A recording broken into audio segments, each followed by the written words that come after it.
Hello दोस्तों, हमारे channel में एक बार फिर से आपका स्वागत है। हमने इंसानों को जानवरों की पूजा करते हुए कई बार सुना है, लेकिन क्या आपको पता है कि जानवर भी पूजा करते हैं? जब हमारी टीम को इस बात का पता चला तो उनके होश उड़ गए। इसके बाद हमने अपने जासूसों को जांच पड़ताल करने के लिए भेजा और आज इस वीडियो के माध्यम से हम आपको उनके द्वारा भेजी गई रिपोर्ट का आकलन करने वाले हैं। नंबर 1, भारत के एक गांव में भगवान शिव का एक छोटा सा मंदिर है। वहां अक्सर एक सांड हर सुबह आता है और भगवान शिव के इस मंदिर की 108 बार परिक्रमा करता है। 108 नंबर बड़ा ही पूज्य नंबर है और इस बात से आप बखूबी वाकिफ हैं। मगर ये बात किसी को नहीं पता कि ये सांड भगवान शिव के नंदी बैल का वंशज है या फिर किसी भगवान शिव के भक्त का पुनर्जन्म। हम तो कहेंगे ओम नमो शिवाय। नंबर 2, अब दोस्तों इस कृष्ण भक्त तोते को ही देख लीजिए। पिंजरे में बंद ये तोता सिर्फ हरे कृष्णा हरे हरे का रट लगाए रहता है, मगर लगता है कि उसके आसपास के कुत्तों को भी ये पसंद नहीं आ रहा है। ऐसा लगता है कि इस बार उसे मोक्ष की प्राप्ति हो ही जाएगी, लेकिन वो अकेला ऐसा तोता नहीं है। बहुत से दूसरे तोते भी हैं जो ऐसा करते हैं। नंबर 3, इस मंदिर में हरी कथा चल रही थी। वहाँ पर हनुमान जी के वंशज प्रकट हो गए और मजे से केला खाने लगे। उसने पूरी कथा को ध्यान से सुना, पंडित जी को आशीर्वाद भी दिया और जब भोजन खत्म हुआ तो वो वहाँ से सीधा उठ के बाहर चला गया और ये नजारा लोग देखते ही रह गए। फिर जहाँ से आए थे वहीं प्रस्थान भी कर दिया। नंबर 4, चिंपैंजी का डीएनए इंसानों से 98% मिलता जुलता है। उनका दिमाग इंसानों के दिमाग के लगभग समान होता है। उनमें जो सबसे ताकतवर होता है वही उनका लीडर भी होता है। इन भाई साहब को एक टीन का बक्सा मिल गया जिसका इस्तेमाल वो दूसरों को डराने के लिए कर रहे हैं। बाकी सभी लोग इस लीडर के सामने झुक के उसका अभिवादन करते हैं, कुछ तो उसके हाथों को चूमते भी हैं। इस लीडर के कई फॉलोअर्स होते हैं जो उसे प्रोटेक्शन की उम्मीद भी करते हैं, बिल्कुल भगवान की तरह। आंधी, तूफान और बिजली के कड़कने पर बाकी चिंपैंजी छुप जाते हैं, जबकि उनका लीडर मौसम को चुनौती देने लगता है। इसी तरीके से तो इंसानों ने भगवान की पूजा शुरू की। हम भी सबसे ज्यादा ताकतवर इंसान को अपना लीडर मानते हैं और हम में से कई उनकी पूजा भी शुरू कर देते हैं।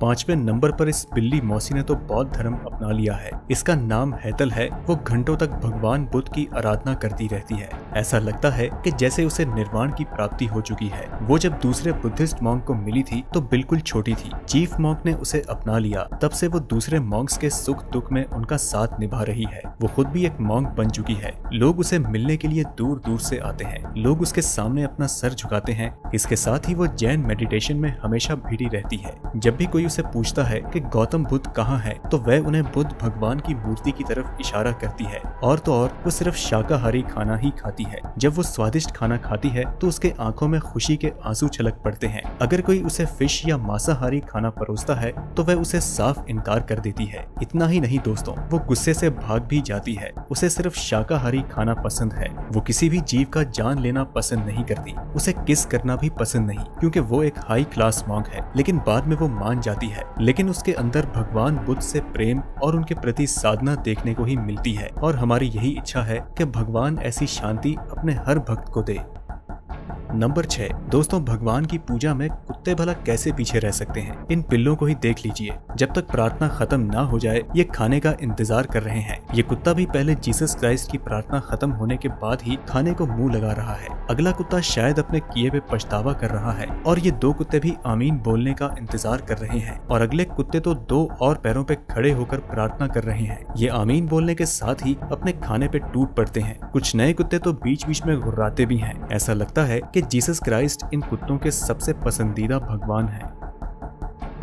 नंबर 7, दोस्तों क्या आपको पता है कि भेड़िए चांद को देखकर क्यों हाउलिंग करते हैं? ये अगर आप एक बार देखें तो फिर आप कभी भुला नहीं पाएंगे। ये उनकी शक्ति का परिचायक है और लोगों को डराता भी है। इसने वैज्ञानिकों को भी सकते में डाल दिया है। भेड़िए नॉकटर्नल जानवर होते हैं। चांद को देखने के बाद वे काफी उत्तेजित हो जाते हैं और चांद की तरफ देख के हाउलिंग शुरू कर देते हैं। उनकी इस आवाज को 8 मील की दूरी तक से भी सुना जा सकता है। ये उनके पैक मेंबर्स को ये बताने के लिए भी होता है कि वो कहाँ है। लेकिन जब वो एक साथ चांद को देखकर हाउलिंग करते हैं तो ये एक अलग ही तरह का मंजर पेश करता है।